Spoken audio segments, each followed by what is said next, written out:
Kau hiasi kehidupanku dengan kemurahan-Mu. Kau rancangkan masa depanku penuh dengan harapan. Aku ada saat ini, semuanya karena kasih-Mu. Aku hidup hari ini, semua berkat kemurahan-Mu. Terima kasih Yesus, Engkau sangat baik, teramat baik bagiku.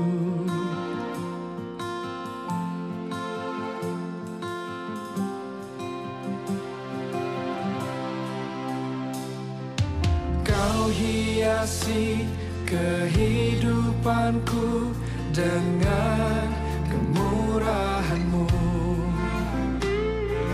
Kau rancangkan masa depanku penuh dengan harapan. Aku ada saat ini, semuanya karena kasih-Mu. Aku hidup hari ini, semua berkat kemurahan-Mu. Terima kasih Yesus, Engkau sangat baik, teramat baik. Aku ada saat ini, aku ada, semuanya karena kasih, semua karena kasih. Aku hidup hari ini, semua berkat kemurahan-Mu.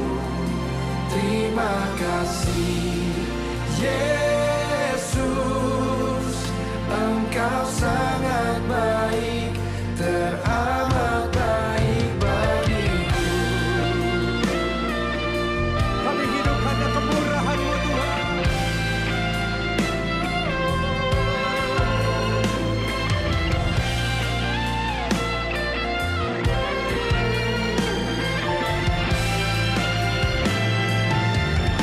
Mari angkat kedua tangan-Mu, sama-sama katakan. Aku ada saat ini, semuanya karena kasih-Mu. Aku hidup hari ini, semua berkat kemurahan-Mu. Terima kasih Yesus, Engkau sangat baik, teramat baik bagiku. Aku ada saat ini, semuanya karena kasih-Mu. Aku hidup hari ini, semua berkat kemurahan-Mu.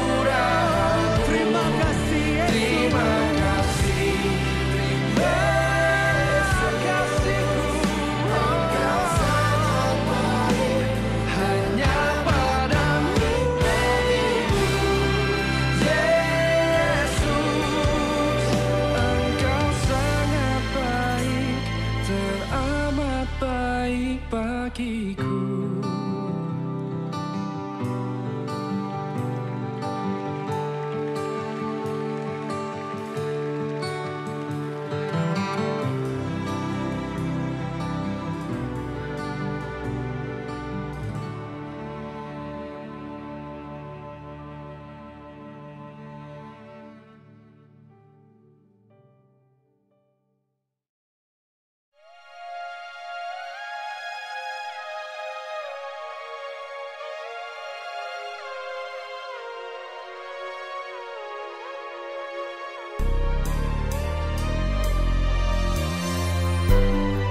做的事情，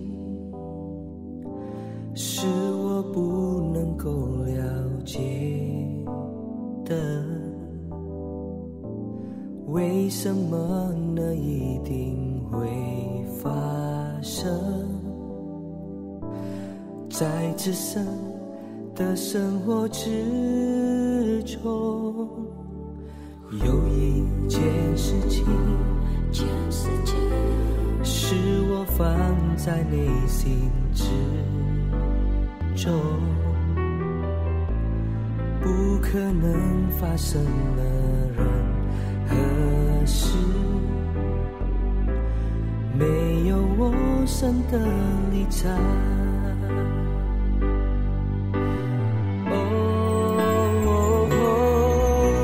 神是了解的，神会理睬的，我们将面对的所有的问题，不质疑人情发生而不管。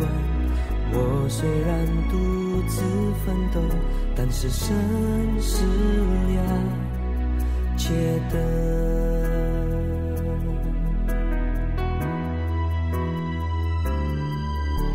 许多的事情是我不能够了解的，为什么呢？一定会发生在自身的生活之中。有一件事情是我放在内心之中，不可能发生了任何事，没有我神的立场。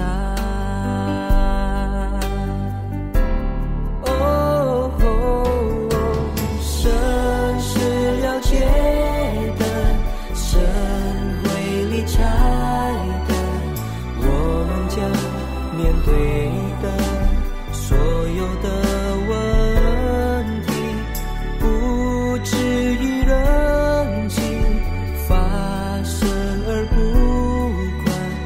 我虽然独自奋斗，但是神是了解的，神是了解的，神会理睬的，我们将面对的所有的问题，不质疑人情发生而不管。我虽然独自奋斗，但是神是了解的。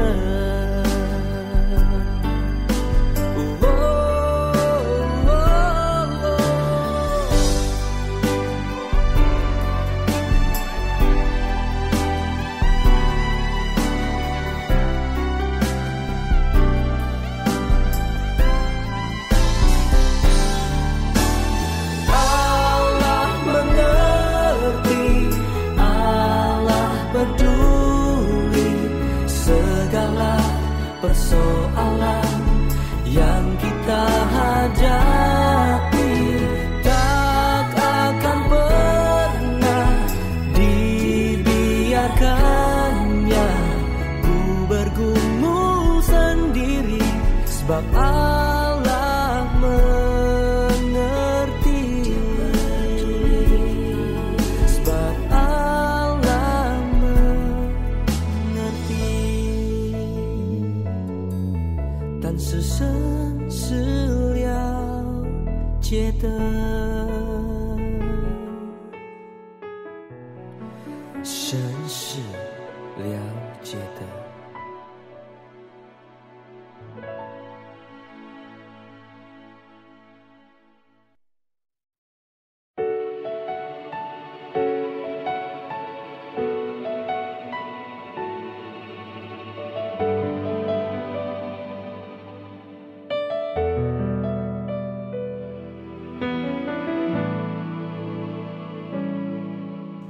Saat ku hancur hati, ku datang padamu.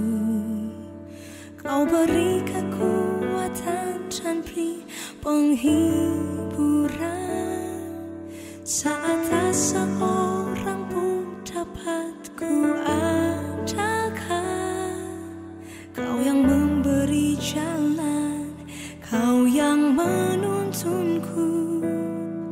Saat ku tak mengerti dalam hidup ini, namun firman-Mu selalu menerangiku.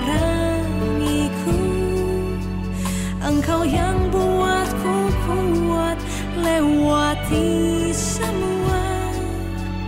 Engkau pertolonganku, tempat harapanku, Tuhan.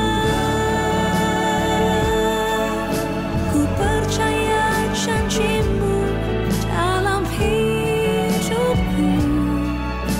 Kau beri kemenangan, Tuhan. Kau selalu setia di dalam hidupku.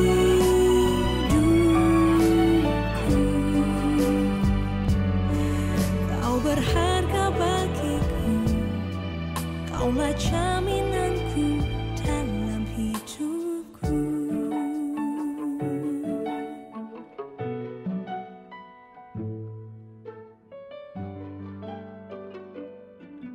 Saat ku tak mengerti dalam hidup ini.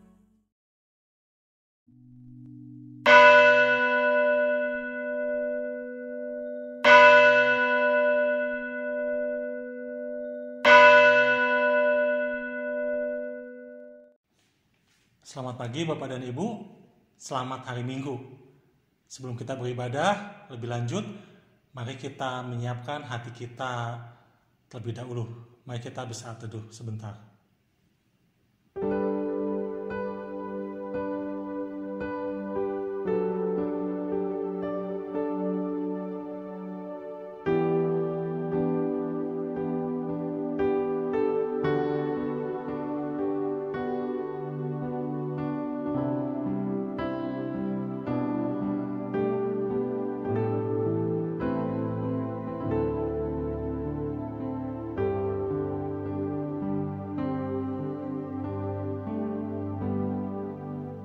Pertolongan kita datang dari Tuhan yang menciptakan langit dan bumi.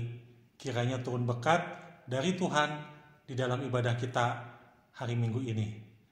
Amin. Mari kita berdoa. Tuhan Yesus, kami bersyukur buat kasih setia Tuhan. Di hari Minggu ini kami Tuhan boleh sekali lagi, Tuhan boleh pimpin kami untuk kami bisa datang ke hadirat-Mu. Tuhan, hari ini kami siap ya Tuhan untuk memuji Engkau, meninggikan Engkau. Tapi sebelumnya kiranya Tuhan sendiri boleh layakkan kami, kuduskan kami, sehingga kami bisa layak. Ampuni ya Tuhan, kami yang berdosa kepada Engkau dan sesama. Ampuni hati kami, ampuni pikiran kami yang bersalah. Kiranya Tuhan boleh pimpin ibadah kami ini, sehingga kami bisa memuji dan menyenangkan Engkau, dan kami bisa semakin dikuatkan oleh firman-Mu. Berkati kami ya Tuhan, kami serahkan ibadah ini hanya ke dalam nama Tuhan Yesus Kristus. Amin.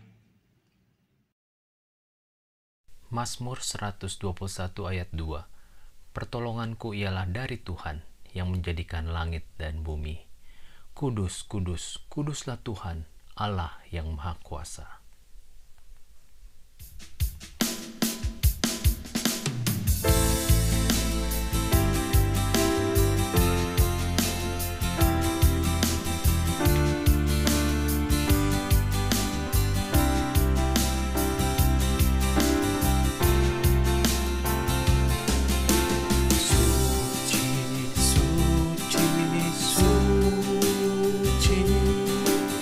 Allah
ini kami rindu berdiam untuk menikmati sabda-Mu.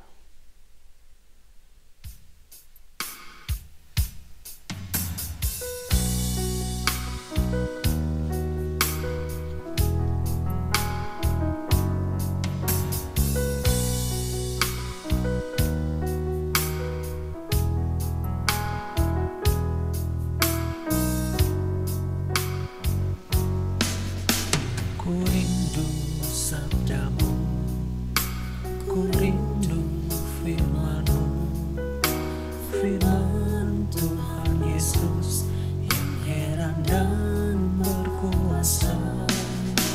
Berfirmanlah Tuhan oleh kuasa Roh, kepadamu kami berserah.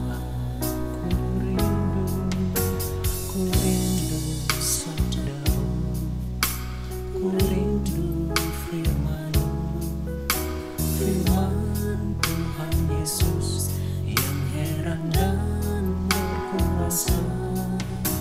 Berfirmanlah Tuhan oleh kuasa Roh, kepadamu kami berserah. Berfirmanlah Tuhan, Roh Kudus urapi hamba-Mu. Berfirmanlah Tuhan, ku rindu menikmati sabda-Mu. Berfirmanlah, Berfirmanlah Tuhan, Roh Kudus urapi hamba-Mu. Berfirmanlah Tuhan, ku rindu menikmati sabda-Mu. Ku rindu menikmati sabda-Mu.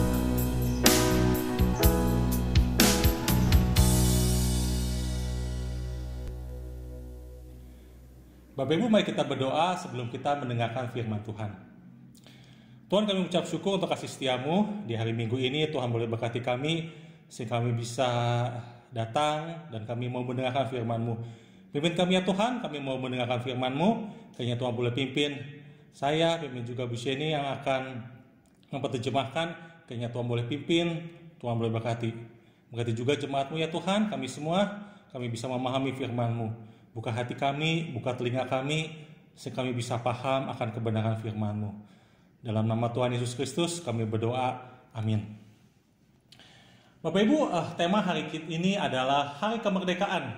Saya mengambil judul Hari Kemerdekaan, Jangan Lengah, Teruslah Bertumbuh. 弟兄姐妹们，今天的主题是国庆日，不要猝不及防，要继续的成长。 Ayat firman Tuhan diambil dari Bilangan 33 ayat 50 sampai 56. 经文取自于民数记33章50到56节。 Bilangan 33 ayat 50 sampai 56. 民数记33章50到56节。 Saya akan bacakan terlebih dahulu dalam bahasa Indonesia, nanti setelah itu Bu Sheni akan membacakan dalam bahasa Mandarin. LAI memberi judul perikop ini, apa yang harus dilakukan sesudah tanah Kanaan direbut. Ayat 50, Tuhan berfirman kepada Musa di dataran Moab, di tepi sungai Yordan dekat Yeriko. Berbicaralah kepada orang Israel dan katakanlah kepada mereka, apabila kamu menyeberangi sungai Yordan ke tanah Kanaan, maka haruslah kamu menghalau semua penduduk itu dari depanmu dan membinasakan segala batu berukir kepunyaan mereka. Juga haruslah kamu membinasakan segala patung tuangan mereka dan memusnahkan segala bukit pengorbanan mereka. Haruslah kamu menduduki negeri itu dan diam di sana, sebab kepadamulah kuberikan negeri itu untuk diduduki. Maka haruslah kamu membagi negeri itu sebagai milik pusaka dengan membuang undi menurut kaummu, dan kepada yang besar jumlahnya haruslah kamu memberikan milik pusaka yang besar, dan kepada yang kecil jumlahnya haruslah kamu memberikan milik pusaka yang kecil yang ditunjuk oleh undi bagi masing-masing. Itulah bagian undiannya. Menurut suku nenek moyangmu, haruslah kamu membagi milik pusakamu itu. Tetapi jika kamu tidak menghalau penduduk negeri itu dari depanmu, maka orang-orang yang kamu tinggalkan hidup dari mereka akan menjadi seperti selumbar di matamu, dan seperti duri yang menusuk lambungmu. Dan mereka akan menyesatkan kamu di negeri yang kamu diami itu. Maka akan kulakukan kepadamu seperti yang kurancangkan melakukan kepada mereka. 民数记33章50到56节，过约旦河前的指示。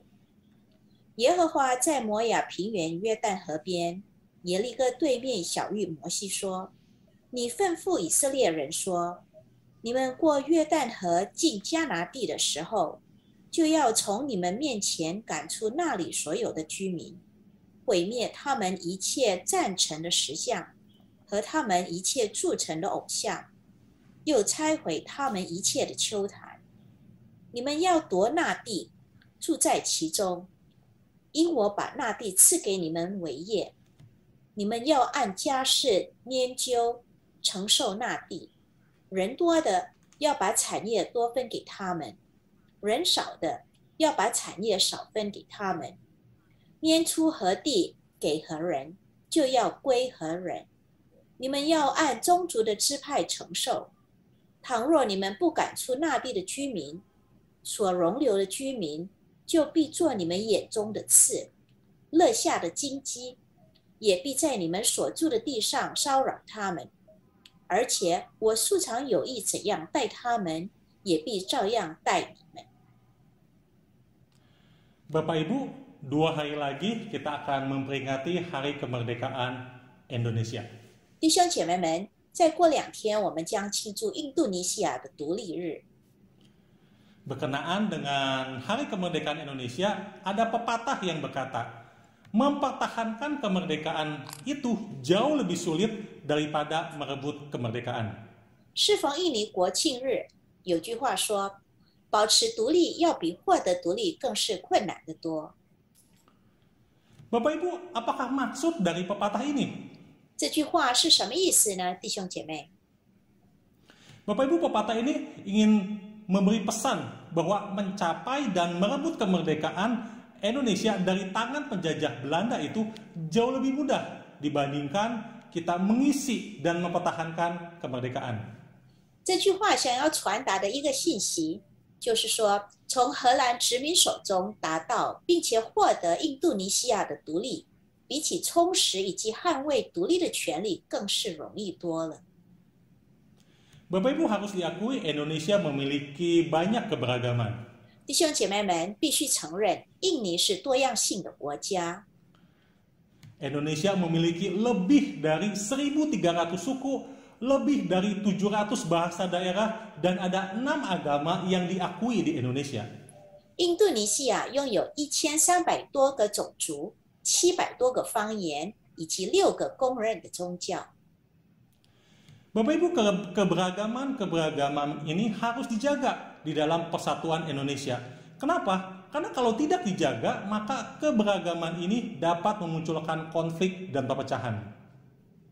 那么这样多样性都必须在印尼统一中呢被保持。如果不被保持，那么这样的多样性会产生冲突以及印尼的分裂。 Bapak Ibu, pepatah yang berkata mempertahankan kemerdekaan jauh lebih sulit daripada merebut kemerdekaan memberi pesan bahwa perjuangan bangsa Indonesia masih belum usai setelah Indonesia merdeka. 弟兄姐妹们，这句保持独立比其获得独立更是艰难的谚语，给出了一个信息：即使印度尼西亚独立之后，印尼民族的挣扎仍然尚未结束。 Bangsa Indonesia masih harus terus berjuang untuk mengisi dan mempertahankan kemerdekaan. 为为了充实以及保持印度尼西亚的独立，印尼民族必须继续的努力。 Bapak Ibu, firman Tuhan yang tadi kita baca juga mengisahkan pesan untuk terus berjuang. 弟兄姐妹们，我们先前所阅读的经文呢，也讲述了一个必须奋斗的信息。 Pesan untuk terus berjuang ini Allah katakan ketika bangsa Israel hampir masuk ke tanah Kanaan.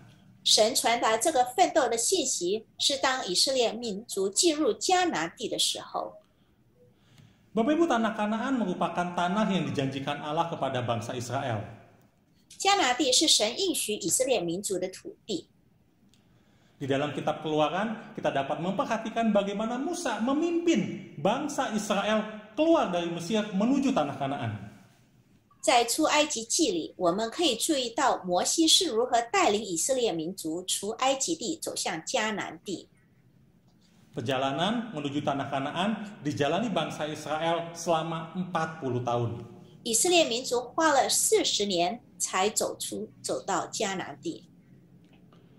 Bapak Ibu, di ayat 50 firman Tuhan menulis, Tuhan berfirman kepada Musa di dataran Moab, tepi sungai Yordan dekat Yeriko.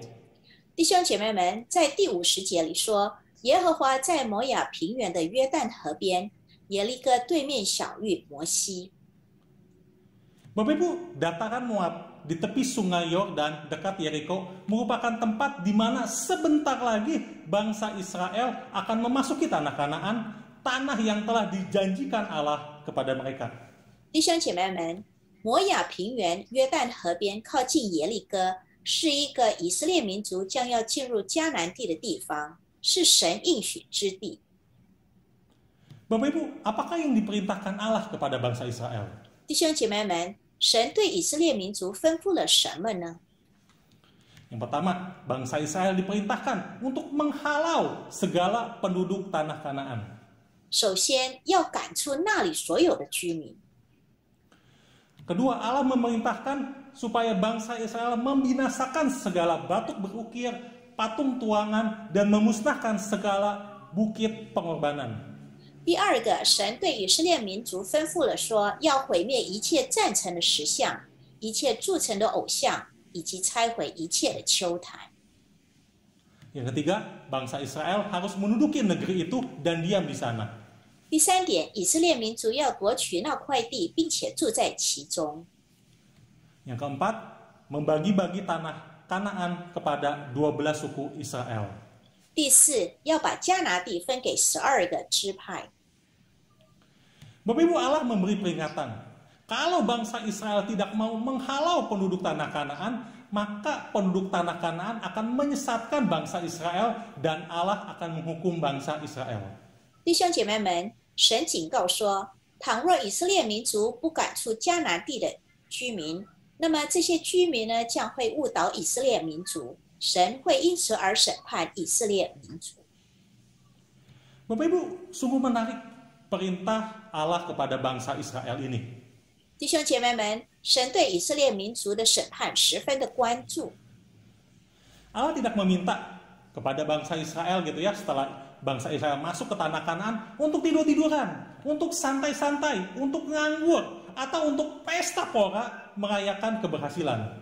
神并没有让以色列民族进到迦南地变得散漫、无所事事，甚至狂欢庆祝他们的成功。 Allah justru memerintahkan bangsa Israel untuk terus bekerja. Allah memerintahkan bangsa Israel untuk menghalau seluruh penduduk tanah Kanaan dan menghancurkan segala berhala yang ada di tanah Kanaan. 神反而命令以色列民族要继续的工作，神吩咐他们要驱赶所有迦南地的居民，并且毁灭所有的偶像。 Bapak Ibu, perintah Allah ini sesuai dengan 10 perintah Allah yang pernah dikatakan di dalam kitab Keluaran, di mana bangsa Israel dilarang untuk menyembah Allah lain dan membuat segala patung tuangan. 弟兄姐妹们，神的命令符合了神在出埃及记中的第10诫，不可敬拜别的神，敬拜偶像。 Bangsa Israel harus menghancurkan segala bentuk dan tempat penyembahan berhala. 为此，以色列民族必须毁灭所有的石像以及敬拜偶像的仪式的地方。Bagi Allah, hidup berdampingan dengan para penyembah berhala itu nggak boleh terjadi. Kenapa? Karena pasti para penyembah berhala itu akan membuat bangsa Israel tidak setia kepada Allah. 对神而言呢，是不允许与敬拜偶像共存。为什么呢？因为敬拜偶像肯定会导致以色列民族不忠实于神。 Segala bentuk penyembahan berhala akan menjadi jerat dan membuat hati bangsa Israel berpaling dari Allah. 所有敬拜偶像的形式会诱骗以色列民族，使得他们的心远离了神。 Bapak Ibu, bangsa Israel juga diperintah untuk diam menduduki negeri itu dan membagi tanah Kanaan kepada seluruh 12 suku Israel. 弟兄姐妹们，神也吩咐了以色列民族呢，要居住在其中，而且把这块地分派给12个支派。 Ini artinya bangsa Israel harus bekerja dan mengusahakan tanah Kanaan sehingga tanah Kanaan dapat menghasilkan makanan bagi mereka dan bangsa Israel bisa menjadi bangsa yang taat kepada Allah. 这表示呢，以色列民族必须工作栽培迦南地，让这块土地能够生产粮食，使得以色列民族呢成为敬畏神的民族。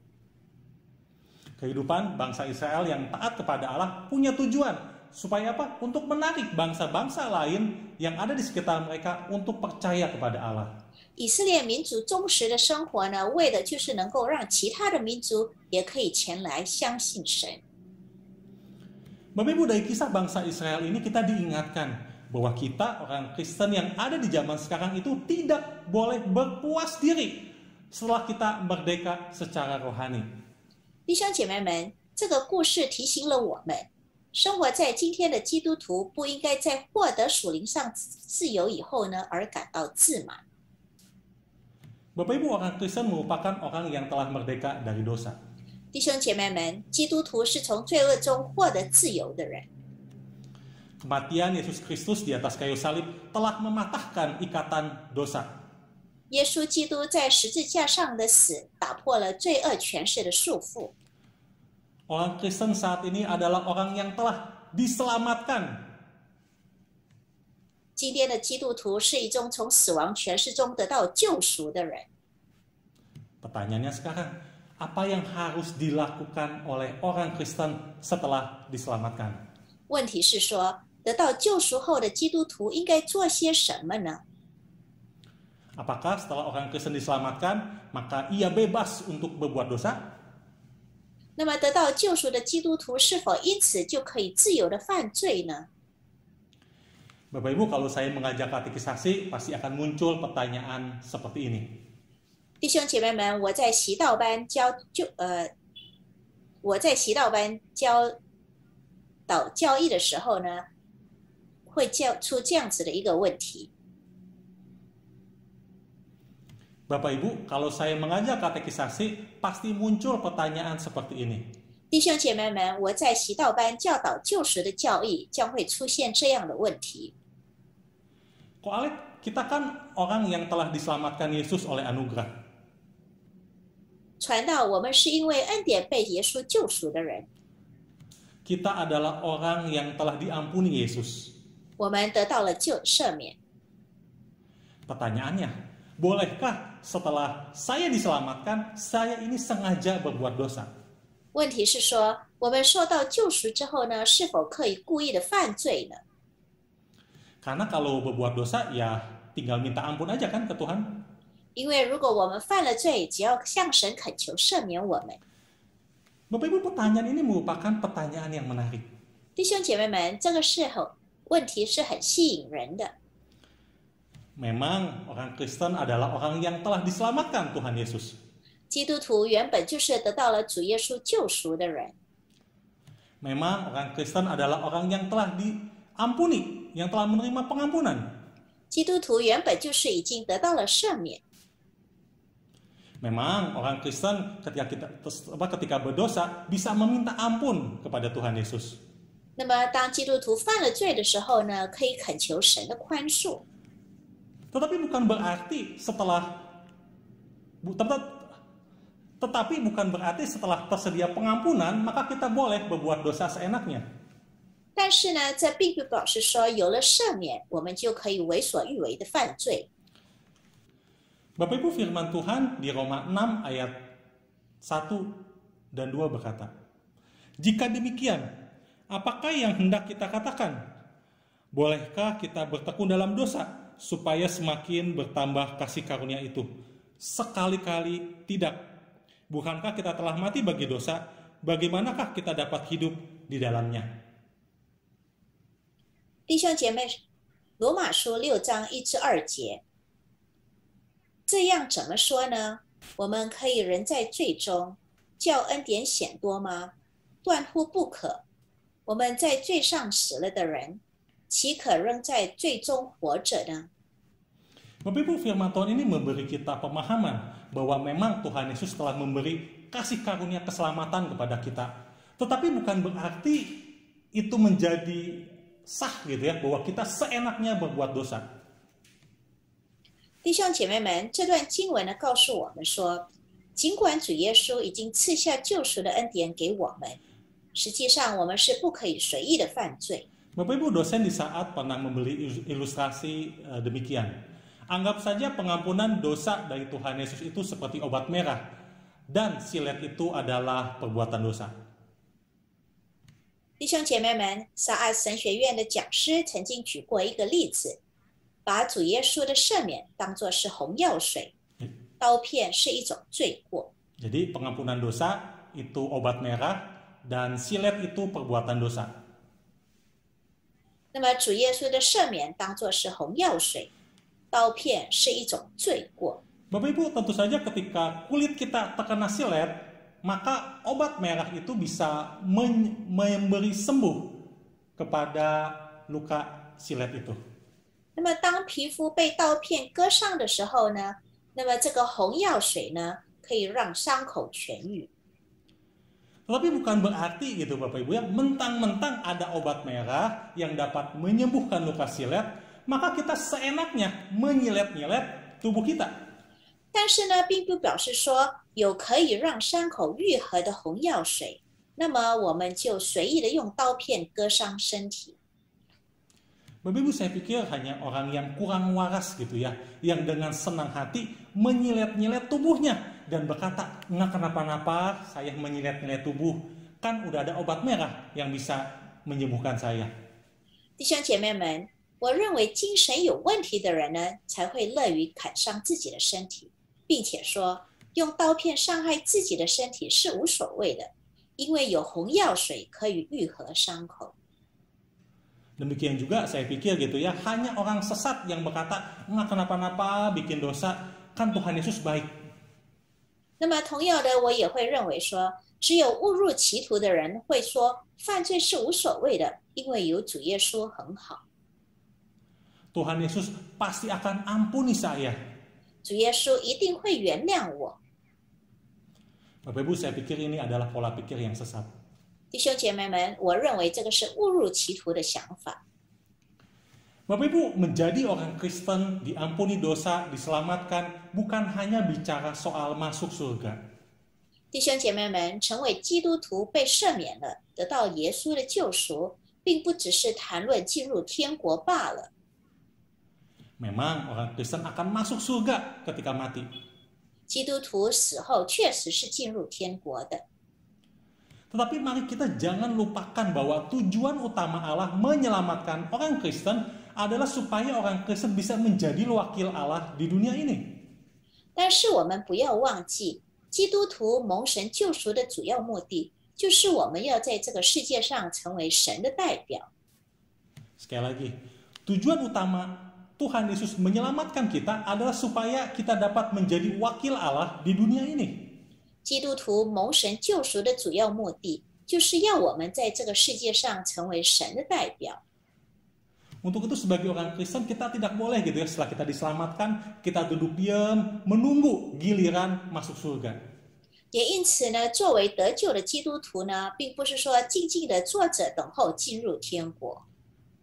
Bapak Ibu, bagaimanakah kita dapat menjadi wakil Allah di tengah dunia ini? Jawabannya adalah kita harus memiliki pikiran yang terus diperbaharui. 那么弟兄姐妹们，我们如何可以称为神在这个世界上的代表呢？答案是我们必须有一个不断更新的心思。 Bapak Ibu, memang pada saat ini kita tidak menyembah patung-patung berhala.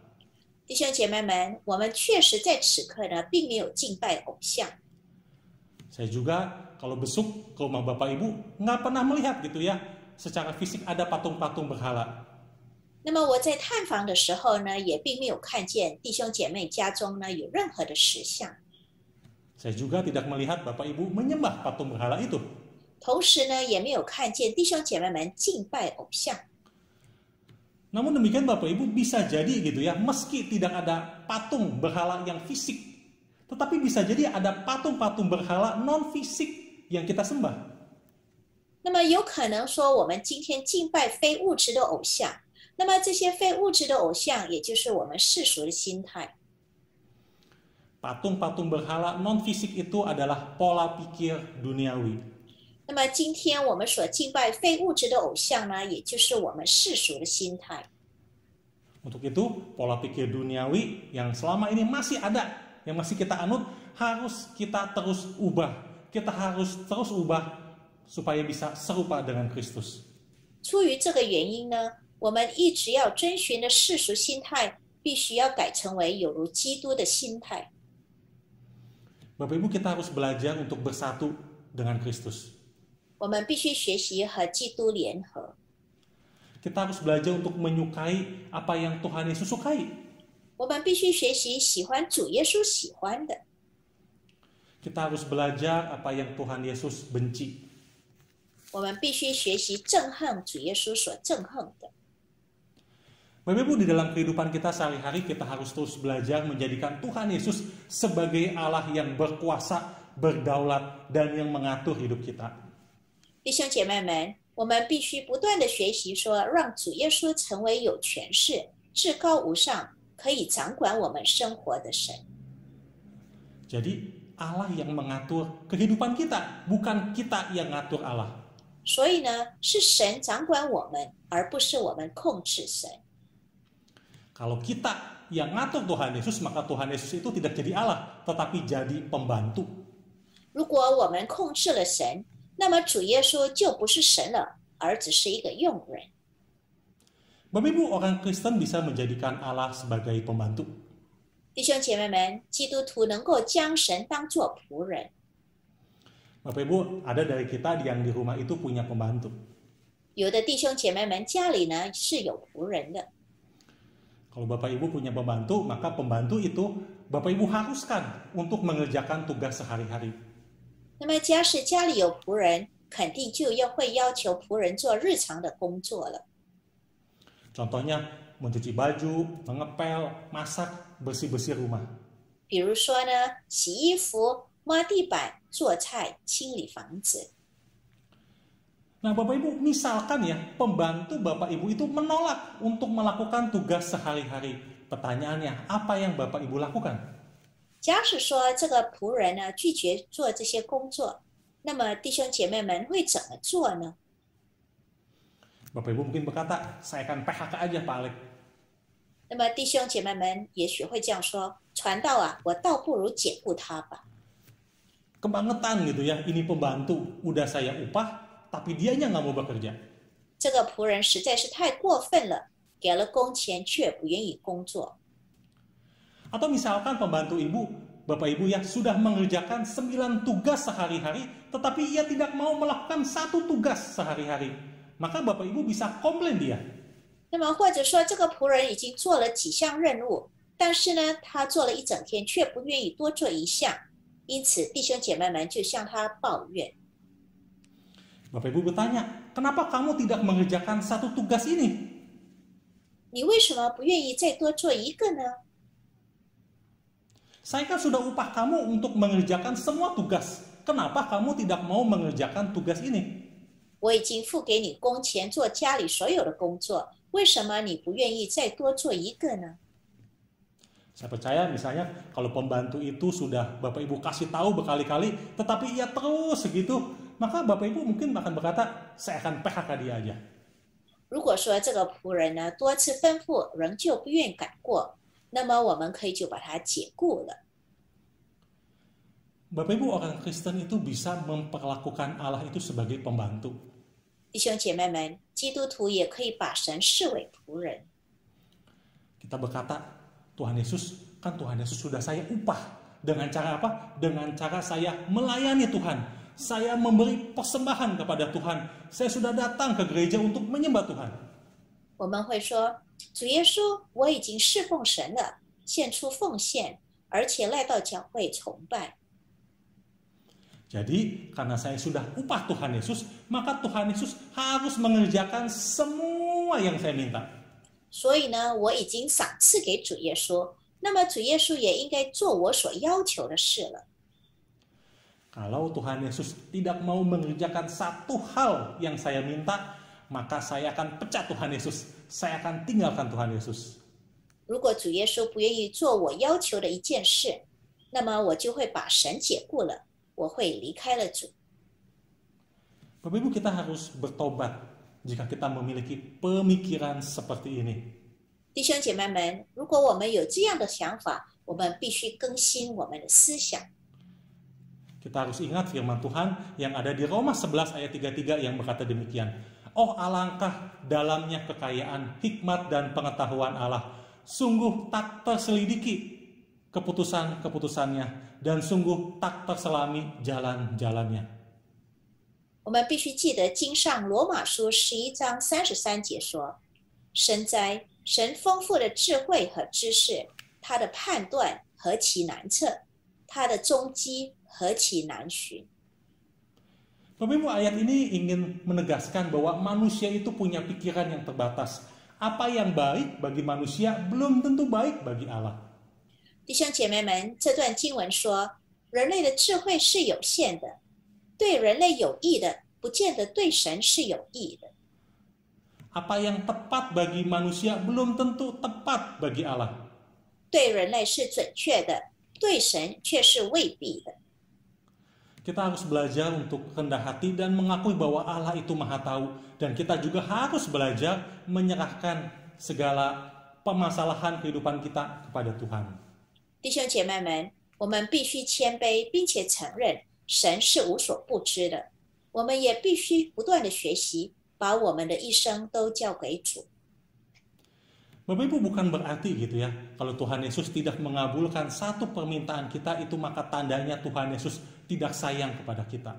弟兄姐妹们，这并不表示说，如果神没有答应我们的要求的话，主耶稣就不爱我们了。 Bukan berarti ketika ada satu hal yang Tuhan Yesus tidak penuhi, itu artinya Tuhan Yesus telah tinggalkan kita. 若是主耶稣没有成全我们的一件事，就表示主耶稣已经离开了我们。 Bapak Ibu, kita kadang-kadang harus menghitung gitu ya, berapa banyak yang Tuhan Yesus telah berikan kepada kita. 弟兄姐妹们，我们需要数算主耶稣已经赐给我们多少多了。 Sekali lagi, kita kadang harus menghitung berapa banyak yang Tuhan Yesus telah beri kepada kita. 我们需要数算主耶稣已经赐给我们多少多了。 Bapak Ibu, Tuhan Yesus itu sudah banyak memberi banyak kepada kita. Tuhan Yesus sudah banyak memenuhi permintaan kita. 弟兄姐妹们，主耶稣已经满足了我们许多的要求。 Jadi jangan gara-gara hanya ada satu permintaan yang Tuhan Yesus tidak berikan, maka kita meninggalkan Tuhan. 不要因为耶稣并没有多次我们的一个要求，我们因此就离开了主耶稣。 Bapak Ibu, ketika Tuhan Yesus tidak memenuhi permintaan kita, bisa jadi yaitu memang belum waktunya sekarang. 弟兄姐妹们，当主耶稣没有成全我们的要求，有可能这个时候不是时候。 Tuhan Yesus akan memberinya di masa depan. Yang perlu kita lakukan sekarang adalah kita menunggu dalam iman kepercayaan. 主耶稣会在未来赐给我们，我们目前需要做的就是凭着信心等候。 Atau Bapak Ibu, meski Tuhan Yesus gitu ya menolak permintaan kita, bahwa kita tetap harus yakin bahwa penolakan itu adalah penolakan yang baik bagi kita. 弟兄姐妹们，或者说，当主耶稣拒绝了我们的要求，那么我们应该相信这个拒绝是好意的拒绝。 Bapak Ibu, Tuhan Yesus itu jauh lebih baik bijaksana dari kita. Jadi, kalau Tuhan Yesus tidak memberikan apa yang kita minta, pasti itu adalah yang terbaik bagi kita. 主耶稣远比我们有智慧，因此当主耶稣拒绝我们的要求，那是对我们有益的。 Mungkin saat ini kita menilai bahwa penolakan dari Tuhan Yesus itu sebagai sesuatu yang menyakitkan dan menyedihkan. Tetapi kita harus yakin bahwa penolakan itu adalah sebenarnya demi kebaikan kita sendiri. 也许此刻我们认为主耶稣的拒绝是很伤痛的，但是我们要这样相信，这样子的拒绝是为我们好的。 Suatu saat nanti kita akan bersyukur karena Ia telah menolak permintaan kita itu. 有一天我们会感谢神，因为神拒绝了我们的要求。 Bapak Ibu, kita juga harus berhati-hati dengan kehidupan Kristen yang ganda. 弟兄姐妹们，我们必须小心对待基督徒的双重生活。 Apakah maksudnya kehidupan yang ganda? 什么是所谓的双重生活呢？ Kehidupan yang ganda adalah kehidupan yang berkompromi dengan dunia. 双重生活指的就是向世界妥协的生活。 Kehidupan ganda adalah kehidupan yang di satu sisi mengaku percaya kepada Tuhan Yesus, tetapi di dalam tindakan sehari-hari kita tidak taat kepada Tuhan Yesus. 一方面的生活承认相信主耶稣，但是呢，在日常生活里却没有顺服神。 Bapak Ibu, orang Kristen bisa ya di dalam bibirnya berkata bahwa kita ini harus tunduk kepada firman Tuhan yang menasihati untuk taat kepada pemerintah, tetapi kenyataannya kita tidak taat kepada pemerintah. 基督徒呢，通常会在口头上说，我们必须顺服神的真理，教导我们要服从政府，但是事实上并不是如此。 Bapak Ibu, saat ini kita masih dalam keadaan pandemi COVID-19. Saat ini kita masih ada di PPKM level 4. 弟兄姐妹们，我们目前仍在处在这个新冠疫情大流行的状态，是 PPKM 的第4个级别。 Untuk itu kita tetap harus rajin ya memakai masker, rajin mencuci tangan, menjaga jarak, dan menjauhi kerumunan. 因此呢，我们需要戴上口罩、勤洗手、保持距离、远离群众。 Sebagai orang Kristen, kita juga harus mau divaksin. 我们也需要接种疫苗。 Bapak Ibu, kita harus mendukung program pemerintah ini. 弟兄姐妹们，我们必须支持政府的这项计划。 Saya yakin pemerintah Indonesia, Bapak Jokowi, sudah berusaha semaksimal mungkin memberikan yang terbaik kepada rakyat Indonesia.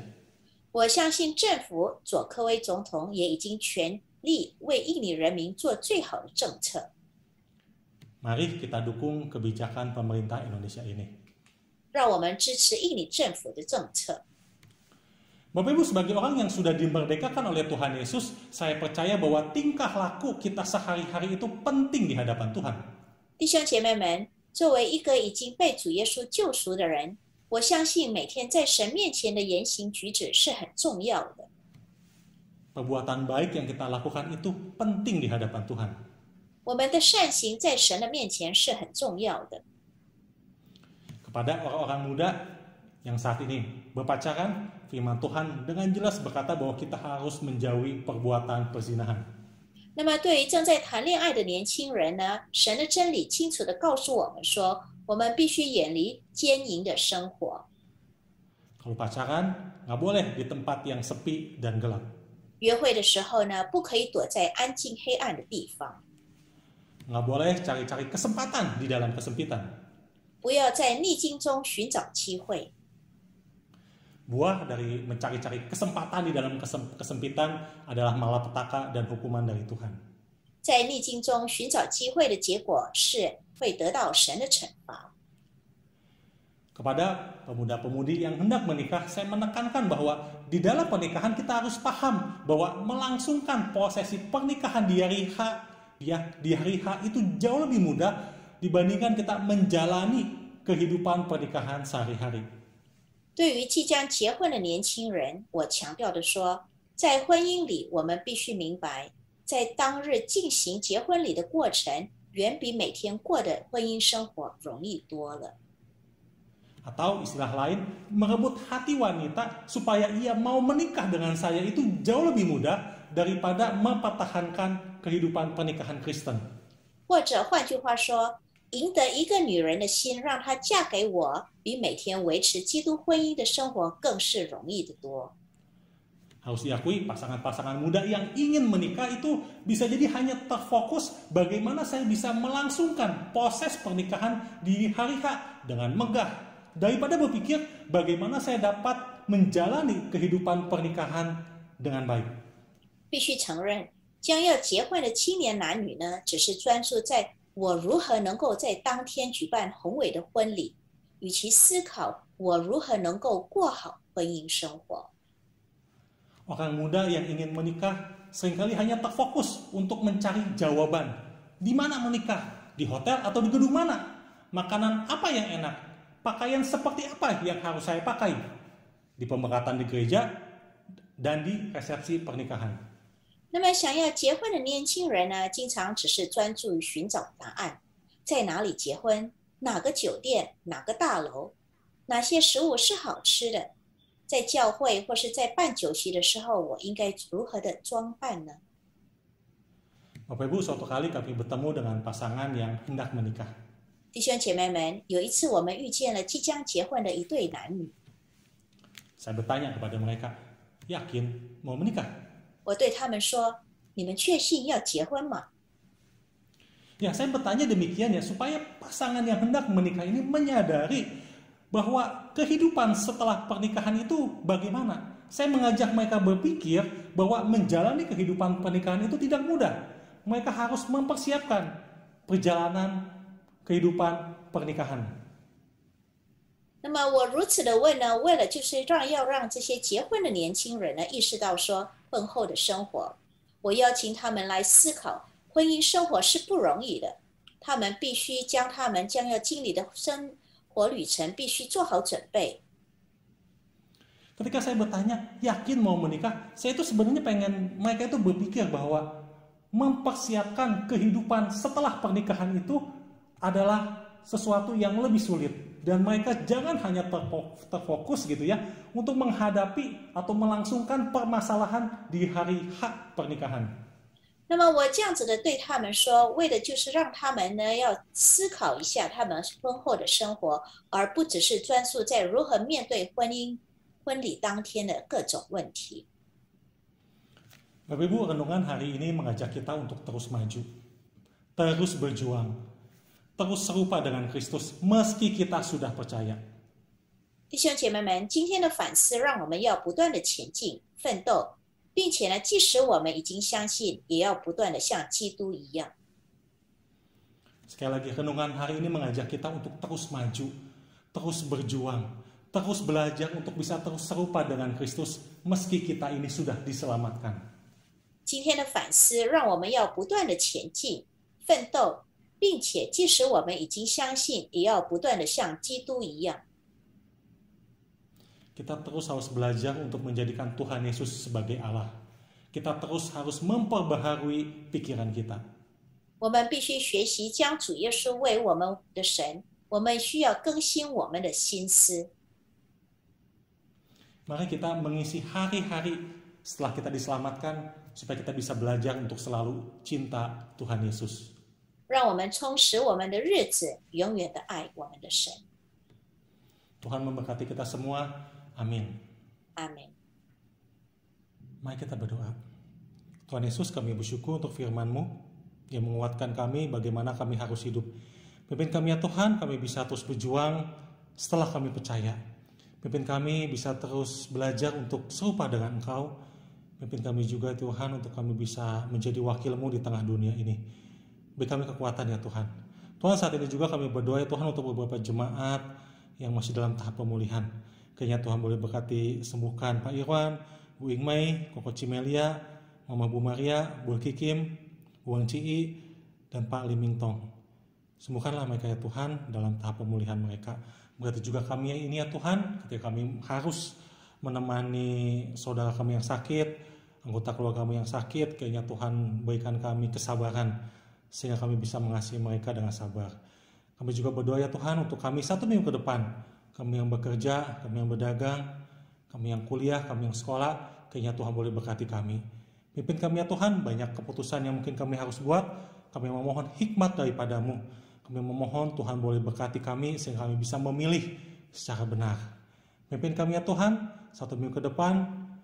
Berkati juga pemerintah Indonesia ketika mereka sedang berjuang dalam mengatasi pandemi ini. Berarti juga kami ya Tuhan sebagai warga negara Indonesia bisa mendukung pemerintah dalam proses penyelesaian vaksinasi ini. Kami memohon pimpinanmu. Dalam nama Tuhan Yesus kami berdoa. Amin. Bersama umat Allah di segala abad dan zaman, mari kita ikrarkan pengakuan iman rasuli. Pengakuan iman rasuli. Aku percaya kepada Allah, Bapa yang Maha Kuasa, Khalik langit dan bumi, dan kepada Yesus Kristus, anaknya yang tunggal Tuhan kita, yang dikandung daripada Roh Kudus, lahir dari anak darah Maria, yang menderita sengsara di bawah pemerintahan Pontius Pilatus, disalibkan, mati dan dikuburkan, turun ke dalam kerajaan maut.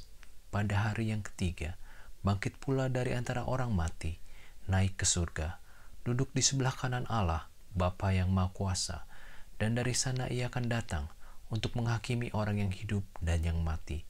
Aku percaya kepada Roh Kudus, gereja yang kudus dan am, persekutuan orang kudus, pengampunan dosa, kebangkitan tubuh, dan hidup yang kekal. Amin.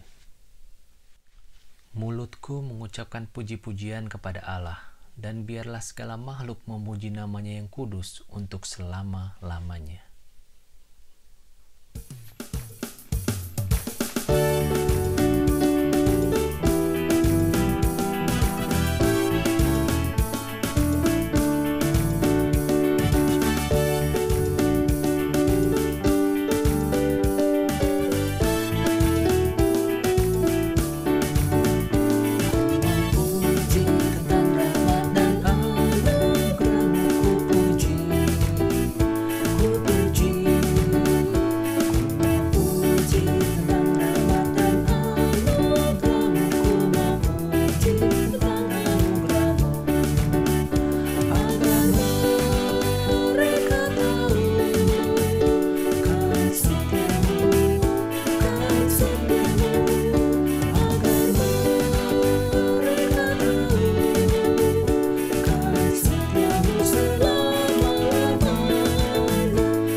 Pujilah namanya yang kudus, hai segenap batinku. Pujilah Tuhan, hai jiwaku, dan janganlah lupakan segala kebaikan-Nya. Dia yang mengampuni segala kesalahanmu, yang menyembuhkan segala penyakitmu.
Mari kita nyanyikan doksologi untuk menutup ibadah. Ku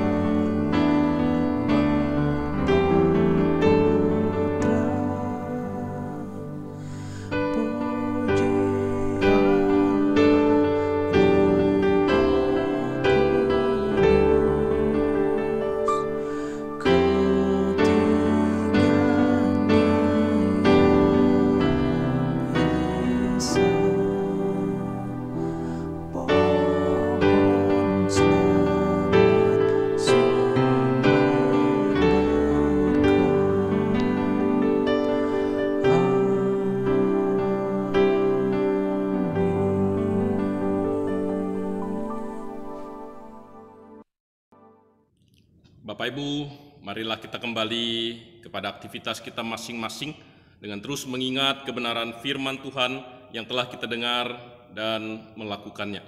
Karena itu arahkanlah hati dan pikiranmu dan terimalah berkat yang daripada Tuhan. Tuhan memberkati engkau dan melindungi engkau. Tuhan menyinari engkau dengan wajah-Nya dan memberi engkau kasih karunia. Tuhan menghadapkan wajah-Nya kepadamu dan memberi engkau damai sejahtera dari sekarang sampai selama-lamanya. Amin.